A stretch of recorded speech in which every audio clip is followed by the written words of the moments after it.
playing in the background? No. God damn it. Nathaniel Alexander. Go upstairs right now. Go upstairs, Nate, or I'm whooping you. Nathaniel, upstairs now. I cannot believe you just said that.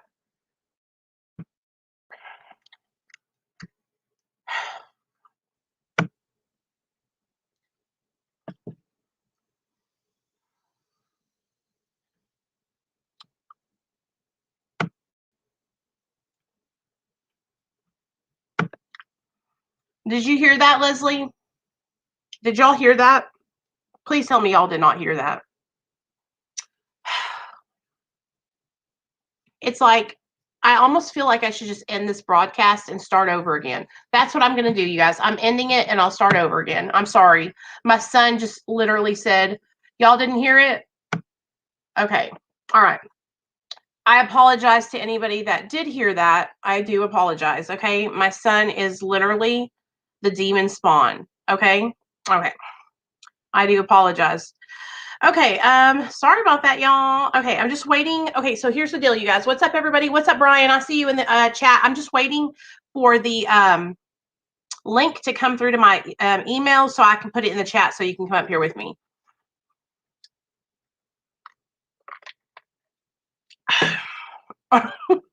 Okay, good. He came down here, you guys, and he asked me if it was okay if he could play in the background. And I said, no, not today. I have somebody coming on the channel. And he goes, GD, God.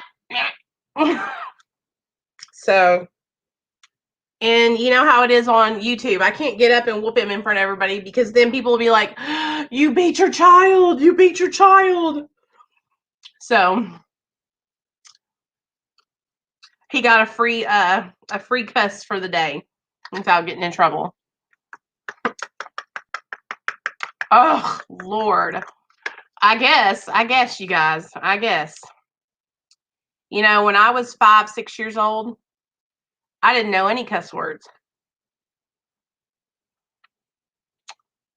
But anyway, one free pass. Okay, let me see if I can get this link. How's everybody doing? Welcome to the channel. Thanks for being here, everybody. Tonight, Brian is going to come up here and chit chat with us and share a little bit about his journey into recovery and how he was able to taper off of Suboxone. And I really am looking forward to hearing it because we all know, because I'm tapering. And so I cannot wait to hear the details. I want to know the details. So hold on just a second.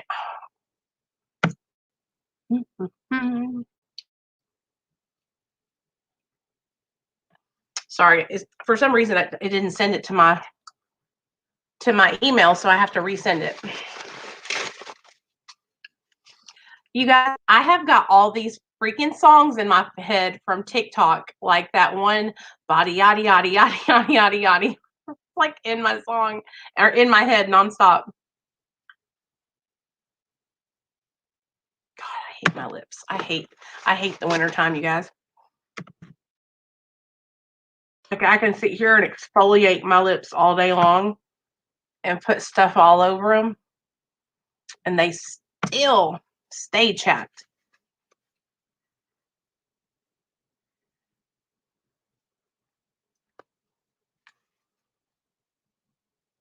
Okay, it should have sent it this time. Okay, I'll just give it a second to get there. Hey guys, hey everybody.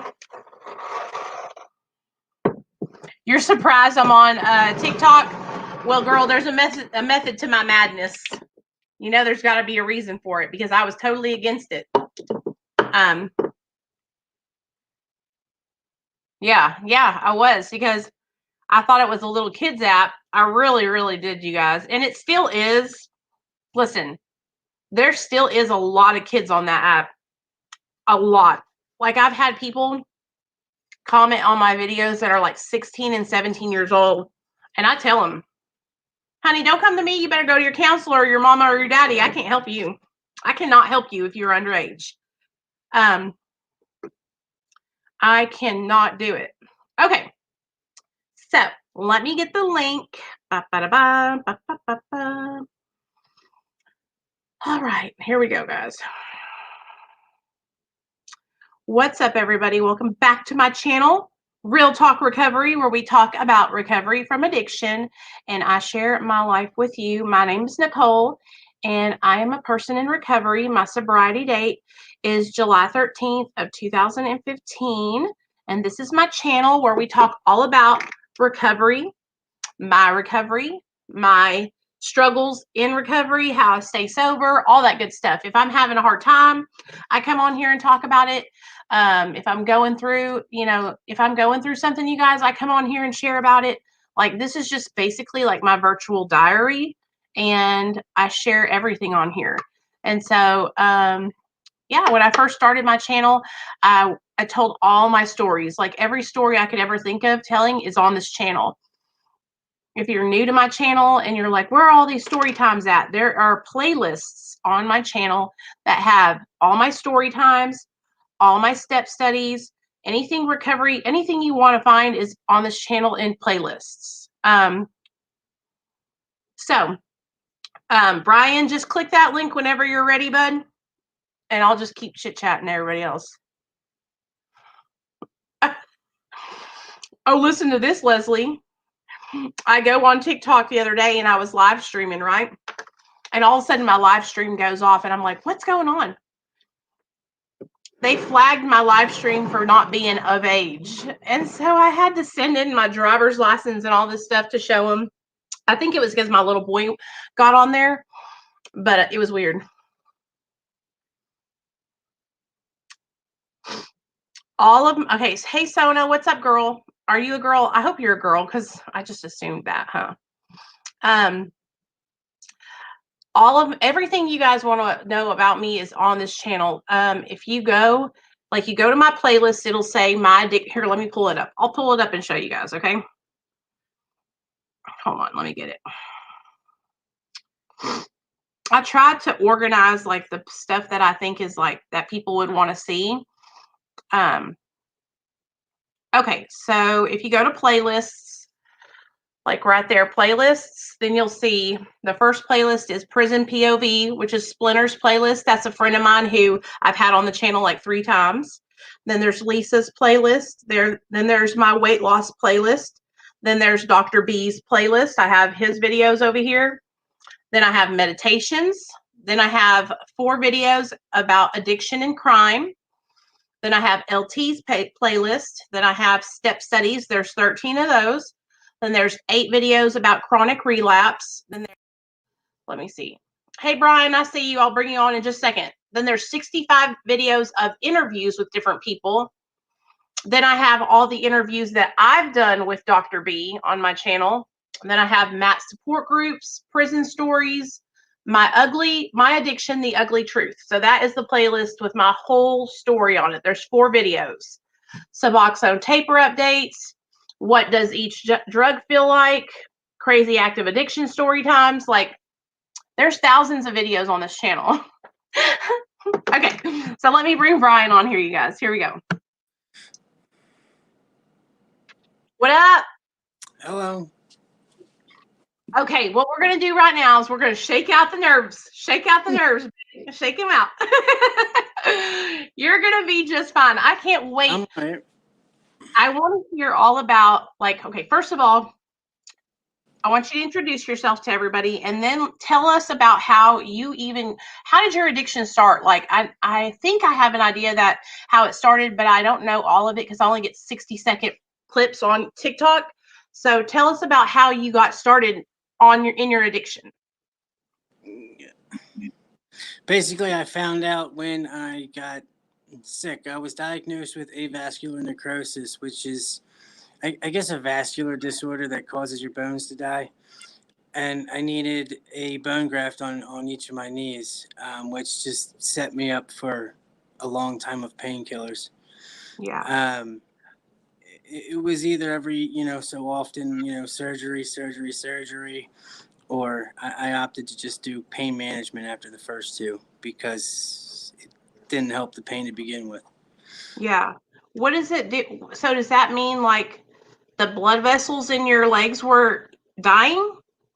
Yeah, I basically lost blood flow to my knees, which that caused the bone The to die. skin and the bone to die, right? Yeah. Okay. I've seen that with people who have diabetes, right? They Okay, have like no idea what caused it. wow. Okay. And so you started going to pain management. They were giving you pain pills. At what point of taking the pain pills did you realize, like, I think I might have a problem? Yeah, that was when I lost my job and had, time. How did you lose I, your I, job? You got to tell us what happened. I was a workaholic. I mean, that's all I did was work. The painkillers made it so I could work. Um, but they basically got bought out and the company moved to the Midwest, and I couldn't move my entire family. So, I took the severance package. Then my first child was born. My wife at the time had very bad postpartum depression, and that kind of ripped us apart. Um, Ended up getting divorced, and I went downhill from there. Yeah. Man, that sucks. Postpartum depression is hard. I experienced that after I had Nate, and I for like the first month, but then I went right to the doctor and I got put on medicine, and then 2 months later I relapsed. So I didn't even. That was a whole shit show. But do you get to see your child anymore or no? No, I had a lot of issues with the girl I dated after that. Um, and I mean, that's when I learned how to abuse everything, and she was on twice as much as I was on. Yeah. I mean, so it just, the more available, the more you get, the more you take. Yeah. And it spiraled out of control, and my entire life just spiraled out of control. And before I knew it, I couldn't even look at who I became. I mean, like at your lowest point, how bad was it? Like when you look back and reflect on it, what was the point where you were just like, that's the one thing I can't believe I did, you know? So, I mean, just keep going back to the same toxic scenario, the same toxic environment. With that girl that you were with, was My she? entire problem in my life revolves around this woman. I have 2 children with her that I cannot see, because if I do, it's going to be court battle after court battle after court battle with cops, and I can't live that life anymore. I cleaned my shit up. Damn, dude. Listen to me. I know that has to be hard for you to be not. I understand, like, not being able to see your kids is the worst feeling in the whole wide world to have. And then it also makes you feel a lot of shame, and then you feel guilt, and then you just keep stacking that on and stacking that on.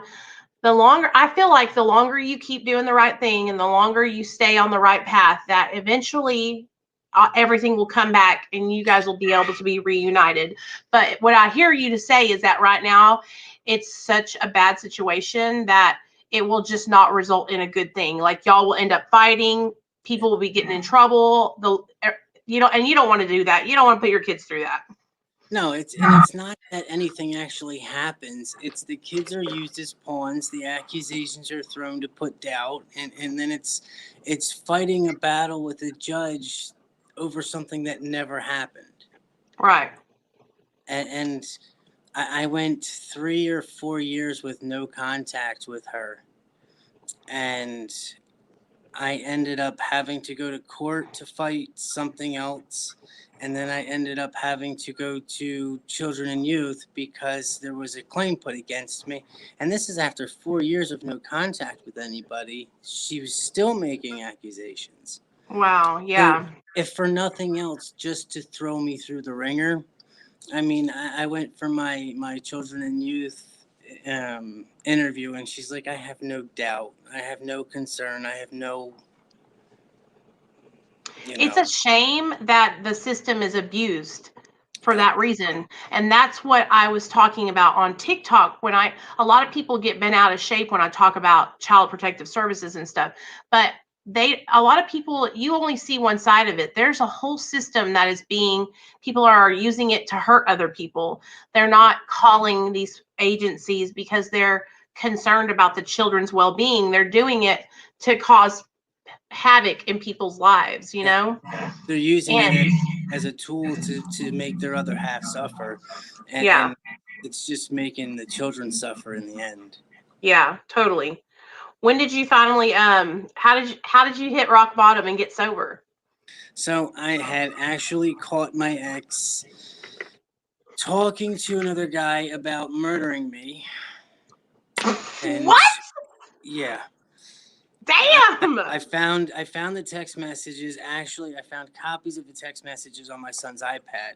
I think they got there by mistake, and she had no idea that they were there when I found them. So I had confronted her, and then, she would give me the benzos. She would give me the painkillers. She would, if I was getting audited from my probation, she'd make sure I had the right amount of pills. I mean, we ran the game for a while. So after I confronted her about this, I ended up getting a call from the main county of Chester County, where my case was out of, but I was supervised in another county. But my main county called and said I needed to come in. So something was up. Yeah.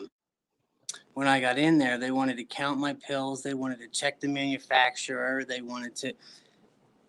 knew something. I mean, as soon as I sat down and she started asking all these questions, so basically she set me up, and she gave me the pills. She knew they'd be in my system. She knew the manufacturer would be wrong. She told them,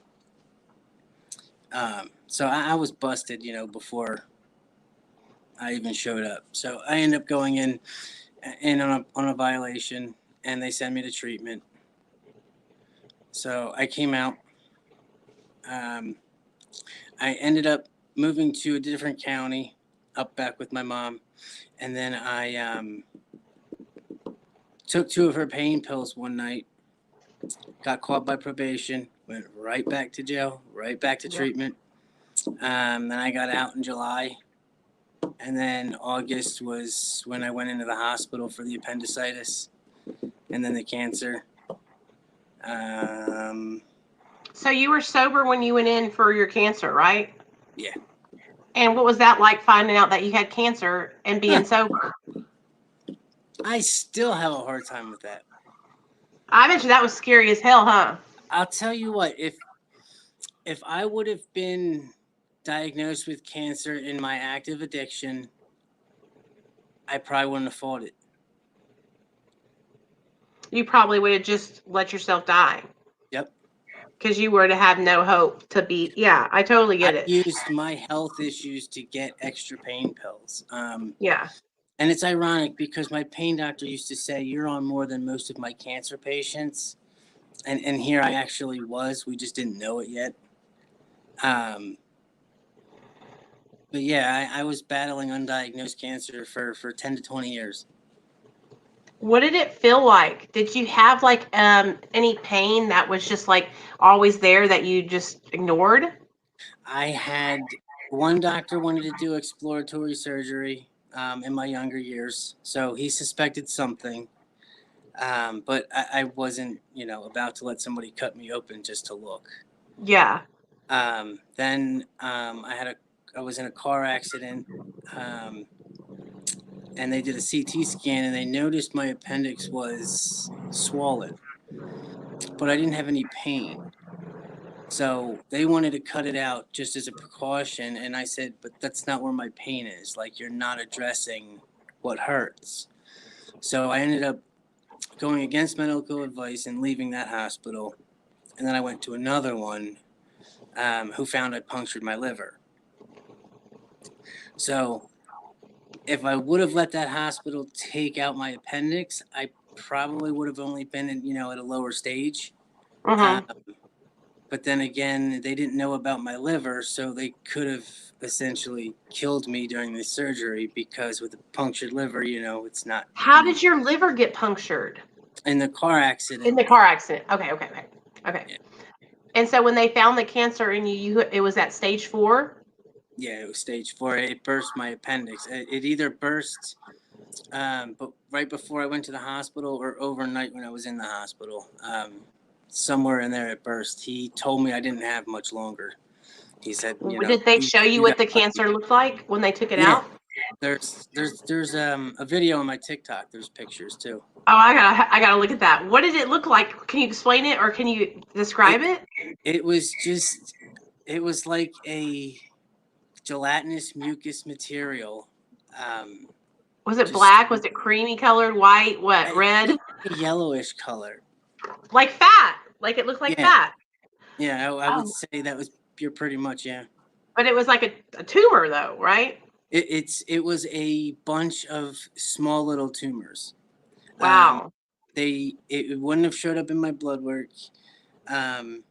It wouldn't have showed up on a PET scan. Basically, they find it by mistake, like it happened. I mean, he said a lot of people don't survive, and it's extremely rare. Yeah, you got lucky. So you found out you had cancer. You're sober. Then what happens? Did they try to give you more pain pills or what? I had major abdominal surgery. I mean, they cut me Mm-hmm. from, like the chest bone all the way down. I have like a 12-inch scar. Damn. They had to move all of my organs around because it spread through my entire abdomen. So to get all the cancer cells, they had to move everything and really go through it. And then they did some kind of cancer treatment or chemo treatment while they were in there. But I did 2 or 3 weeks of pain meds after that. Ended up getting hospitalized 2 weeks after I got released. I got hospitalized again with a bacterial infection. Wow. But I think by the time I came out the second time, I don't think I was on any painkillers anymore. It was very short, for obvious reasons, but there's no way around it. No, I mean they cut you all the way open. That's really scary. So when did you get on Suboxone? Were you already on Suboxone or did you get on it after that? So what I did was I remained in treatment through all of this. Mm-hmm. It just it took a lot longer to get through IOP and then OP and then where the place I went, you had to complete IOP and OP before you can do the MAT program. So you have to be clean almost 3, 4, or 5 months, something like that, before you can even get on Suboxone. So you really have to work to get this medication here. Wow, that's crazy. I feel like it should be more available to people, but I guess they want you to work. Is it free? Is it a free service that My they're giving you? insurance covers it. Okay, because I was thinking like maybe they want to make sure that you're serious about staying sober. Yeah. Okay. Yeah, Okay. insurance is big on that. Like insurance forces the drug tests. They force, the doctors to, do a monthly drug test and see the patient every month and month-to-month prescriptions. And See, here I get to go every 3 months, but I've heard that they're going to start cracking down to where we can't do every 3 months, that we're going to have to go back to doing it monthly. yeah, that's what we have to do. That's what I've heard, but it hasn't changed yet.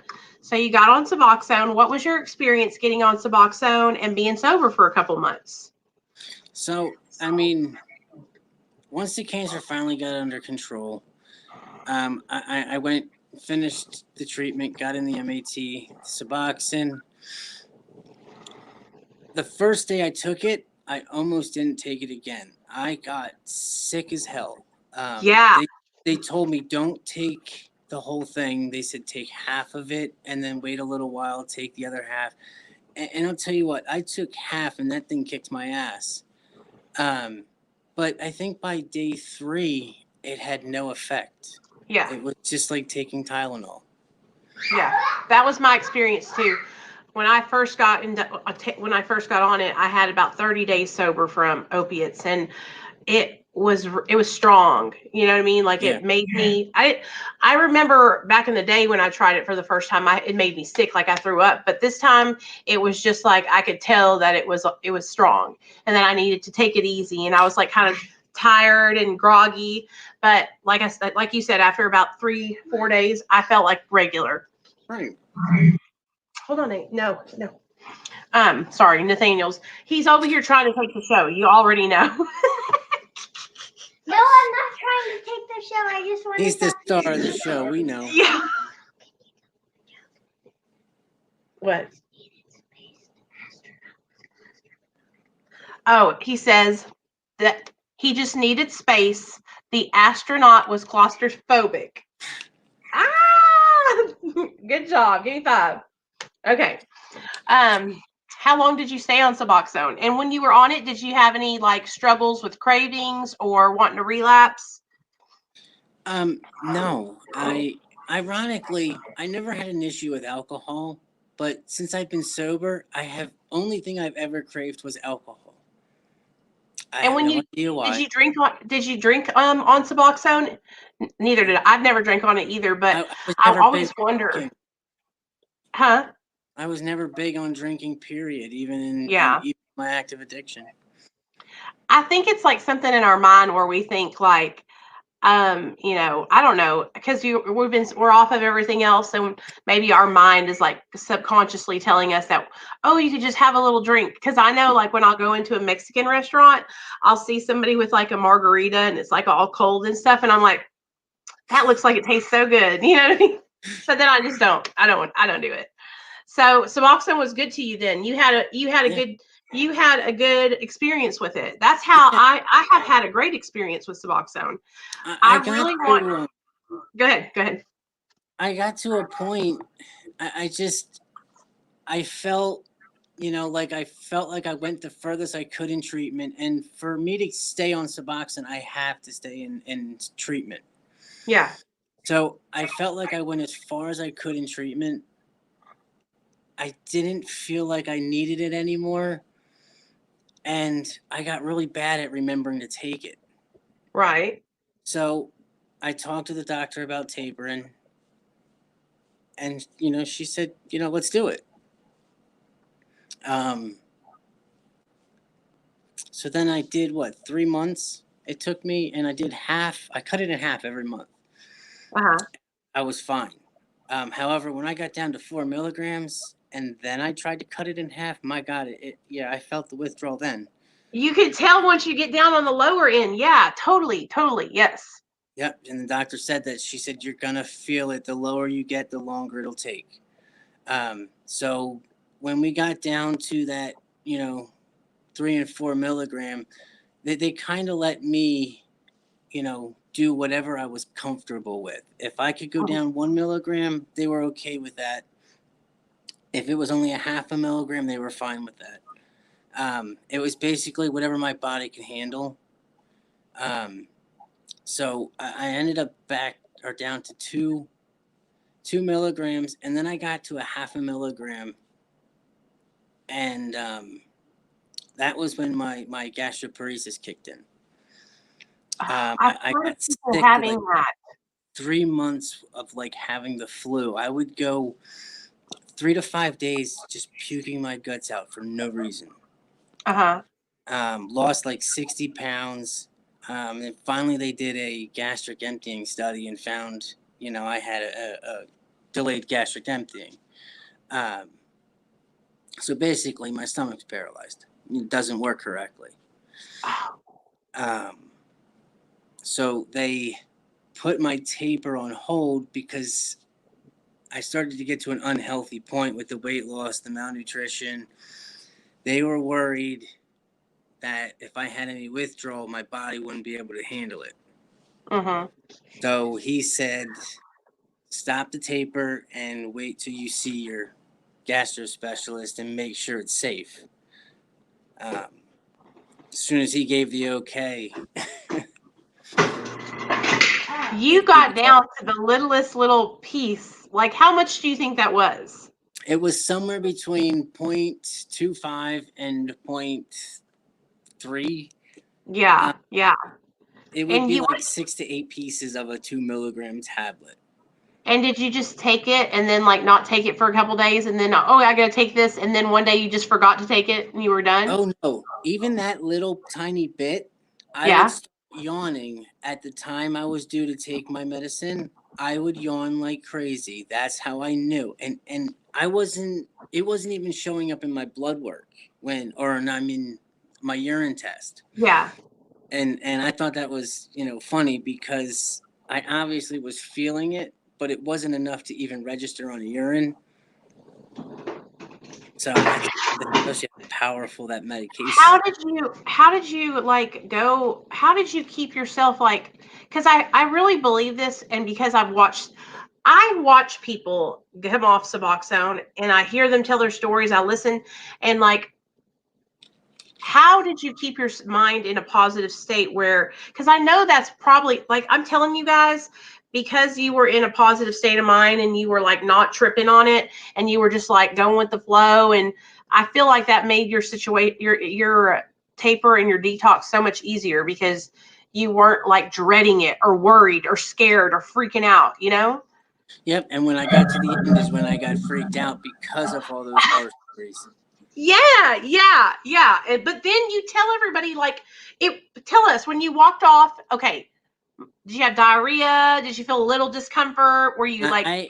I honestly had yawning, tired, lethargic.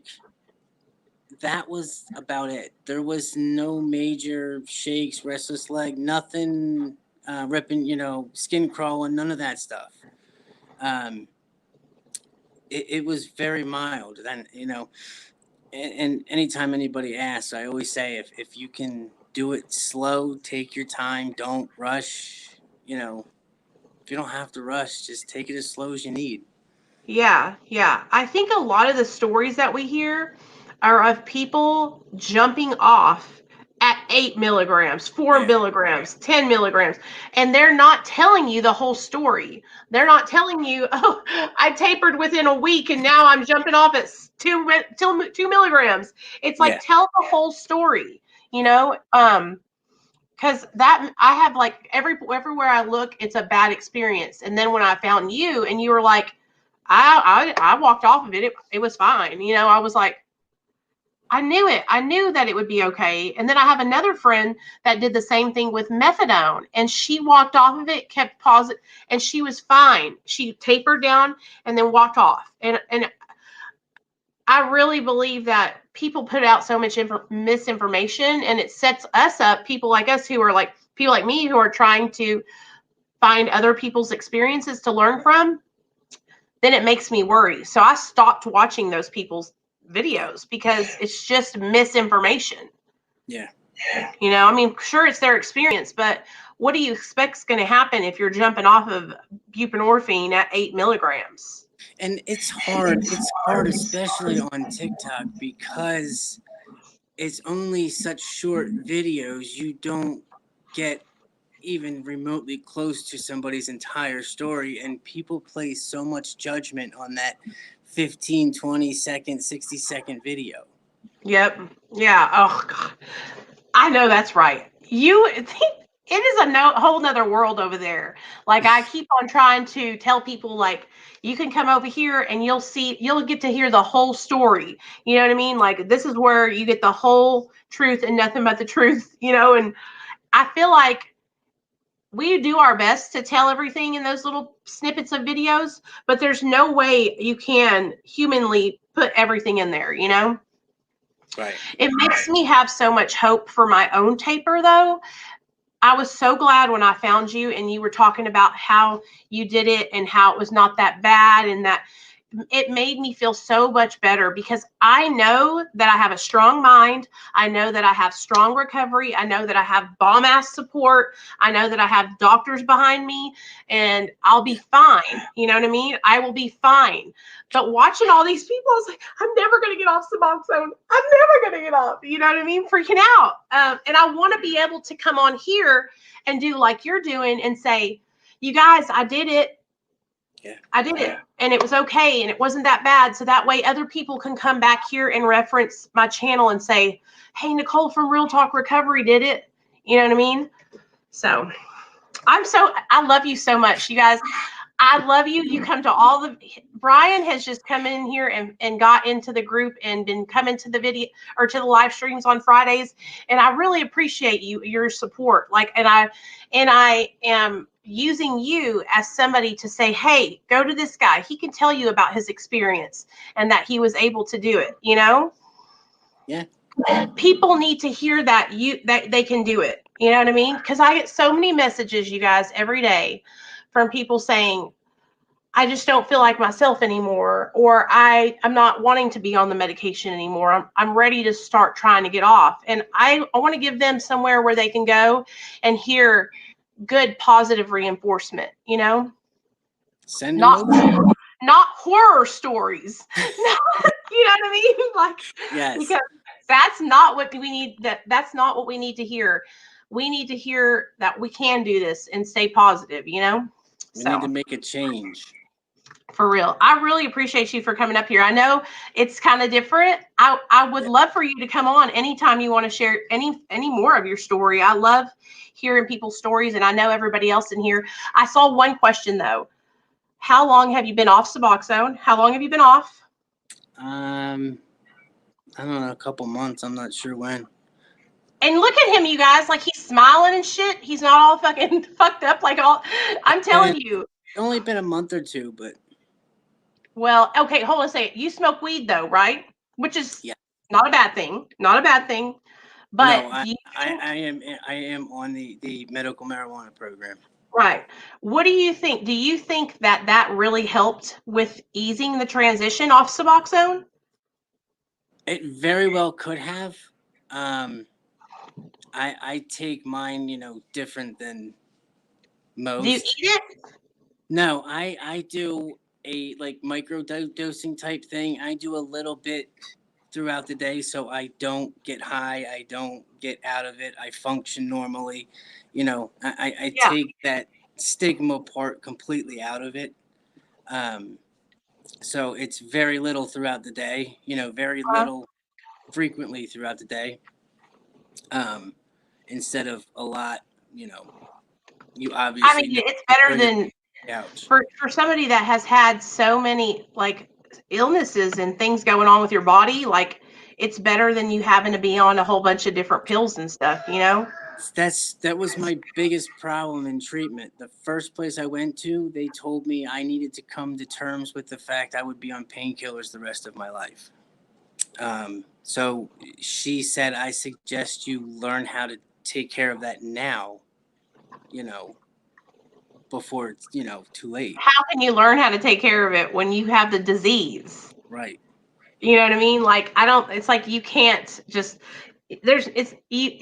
putting those pills in your body is setting you up for failure. And so you found an alternative to doing that. Lesser of two evils.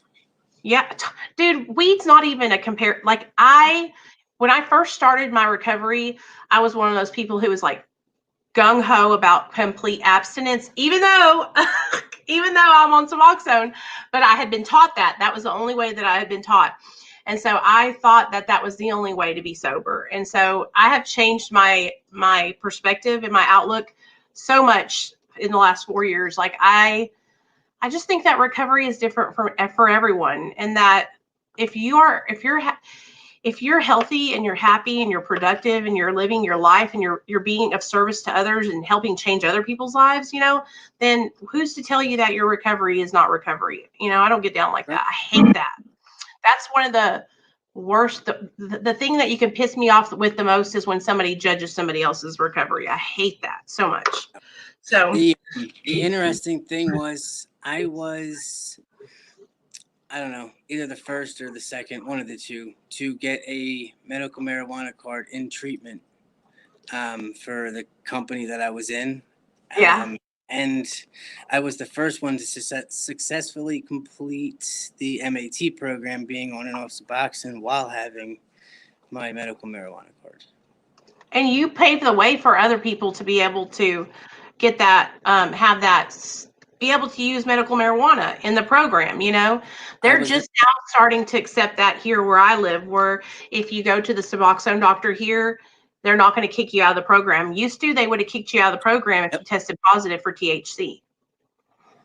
So I honestly have to, I tell everybody this all the time. When I get down to that point where I'm fixing to be walking off Suboxone, I'm gonna take y'all with me, and we're gonna go get my card, and we're gonna go to the place where you buy the stuff, and I'm gonna do it, and we're gonna do it together while I sit here and kick the Suboxone to the curb, and then I'll let y'all know how it goes. And I probably won't keep it going after that, but I want to have something that I can't take benzos, because if I take benzos, I'm gonna go get dope. I can't, you know, like I have to be real careful with comfort meds that I use when I'm coming off Suboxone. So I think that going the natural route with marijuana would be, you know, the best thing to do. So I support you 100%, man. I love your content over on TikTok. Thank you. If you guys want to follow Brian on TikTok, it's at AddictedMind, right? Yep. No S at the end, right? Okay. And yeah, I'm not going to hold you hostage here anymore because you know I'm long-winded. I'll keep here for like an hour, but I'll be back on Friday night at 7. If you want to come up here with me on Friday night, that would be really cool. We can talk about harm reduction. We can go more into depth about all that kind of stuff. Okay? Yeah. All right, man. I'll see you later. Thank you so much for coming on, for real. All right. Thank you. Bye. Okay, you guys, I knew y'all were going to love Ryan. So what a testimony of resilience, strength, somebody who kept going even when the odds were stacked against them.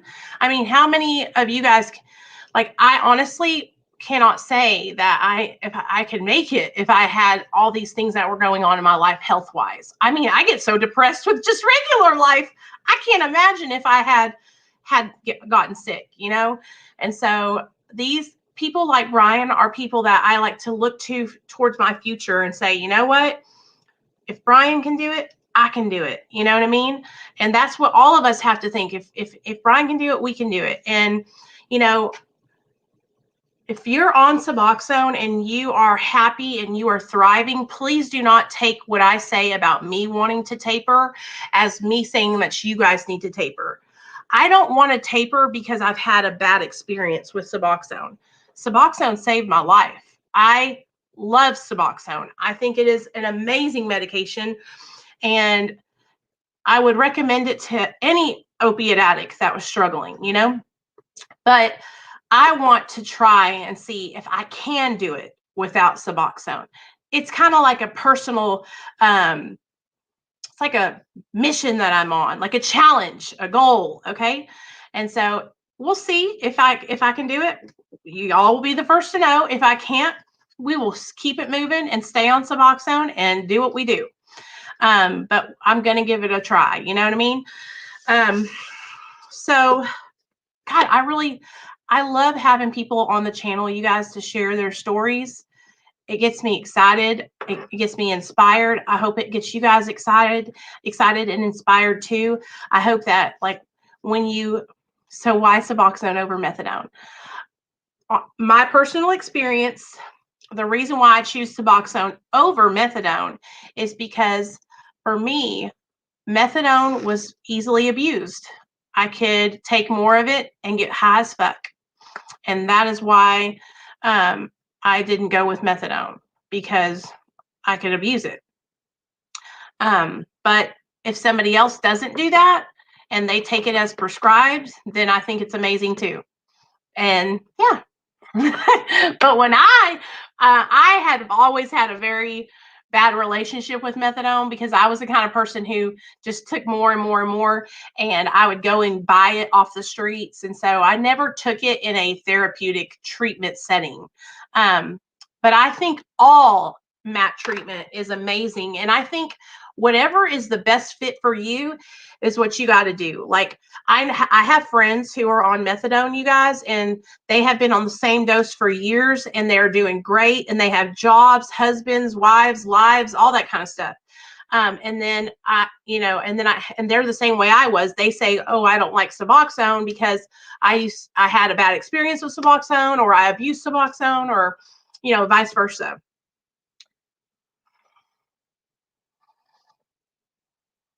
Yeah, you do, because I hate even talking about it because I don't want to give anybody, any ideas.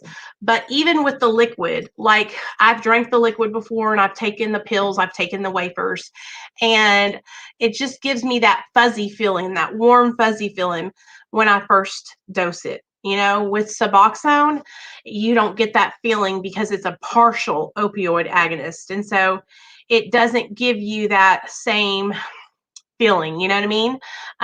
But it does not mean that is bad. And it does not mean that every person is going to experience what I experience. You know what I mean? I want everybody to understand that. Like, I feel like I have to say that a lot more now because I had a lot more people watching me, and so I don't ever want to push anybody away from trying something that could save their life, I want everyone to do what they have to do to save their life and stay on the right path, So I'll keep trying to remind you guys that that's just my personal experience. And you guys also have to remember that when I was taking methadone, I went into it wanting to use it to get high. If you go into your treatment with methadone thinking, I want to change my life, I'm going to do this for the right reasons, I'm going to stay sober, I'm going to get sober support, I'm going to go to therapy, then you aren't going to be like me. You're going to be doing it the right way. So exactly. Sonia Sonia and Nikki are good examples of people who have been able to utilize, and Leslie, Sonia, and Nikki are all on methadone, you guys, and they've all done really well with it. Outside.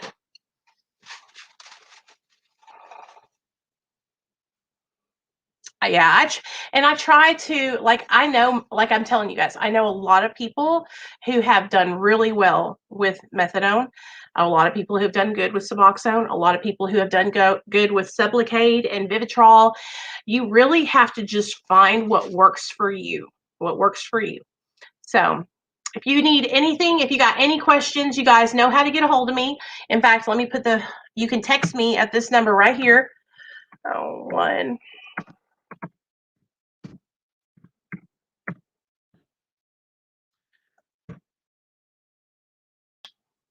All right. You can text me at that number right there, you guys, if you need to get a hold of me. You got it. Anytime you have any questions, I got you. You can text me on that number too, okay? And I love you guys. Hey, Heath, you see that number I just put up there? Text me on that phone number, and we can get you on for this Friday if you want to come on, okay? So, hey, Rhonda, you guys, everybody give Rhonda a round of applause, y'all. She is going through it right now, and she is on our live stream hanging out with us. So I'm so proud of you. Only if you want to share. I won't say what's going on, but if you want to share with anybody, you can. Hey, Daniel. Good. I'm glad you guys enjoyed it. I'm glad. I'm going to keep on trying to do Mondays at 7 p.m. Central Standard Time and Fridays at 7 p.m. Central Standard Time. So you'll have a live stream at the beginning of the week and you'll have a live stream at the end of the week. Okay. All right, you guys. I love y'all, and I'll see you guys Friday. Okay. Text me if you want to talk. Text me if you want to tell your story. Love y'all.